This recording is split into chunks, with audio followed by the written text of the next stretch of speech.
First it's on, then it's off, then it's on, then it's off. Which is it? As ever, we'll let you know first. We're talking, of course, about the former cable TV star known as Meghan Markle and her quest to remain relevant by appearing on What over in the US TV. Hi, good morning. Neil Sean here in the very heart of London. Nice to have your company as ever. Lovely to see you. Welcome one and all brand new subscribers. We told you recently, didn't we, about the recent non-appearance on the NBC show Jimmy Fallon. It's one of those late night chat shows, and I don't know if you live in America. I'd love to know just how well rated they are. The figures that I found don't seem to be that big. Again, I think people possibly watch on catch up streaming, clips on social media, Twitter, Snapchat, all of that sort of stuff. It's just not the same as it was. You don't need to sit up now late, do you?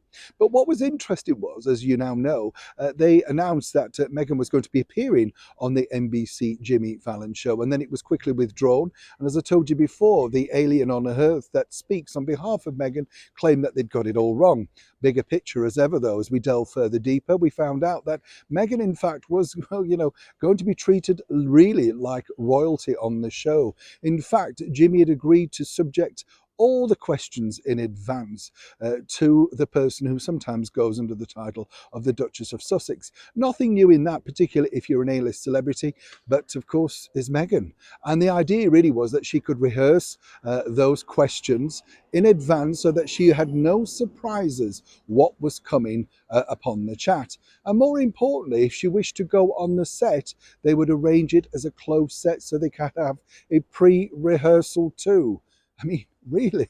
You know, I mean, this is a woman a few years back that would have been drilling a hole through the wall to get even as part of an audience member. So, just proves how desperate NBC are right now in order to secure something for the late night ratings. Even more so, though, we found out the fact that it was not going to be filled with the usual people. Oh no, if you've ever queued up to appear on one of those late night shows, or indeed ABC's Good Morning America. I remember when I lived in New York for a while, and it was fascinating because you all queued up outside Times Square, and they would virtually offer you anything to sit in the audience, coffee, donuts, that sort of stuff. Great if you need a warm and a free breakfast. I know it's tough and you've got to get an audience, but boy. But according to an insider at NBC, they were hoping to fill the entire audience with Meghan supporters or Meghan Harry supporters. And yes, Prince Harry, the former royal known as Prince Harry, would have been sat in the audience. So again, as we've told you before on many occasions, without him, there's no draw. And they needed him sat in the audience. He would make a quick reference about the book that was forthcoming, and that was going to be the deal. Is it on? Well, for now, it's not. They're deciding and pondering and looking at dates.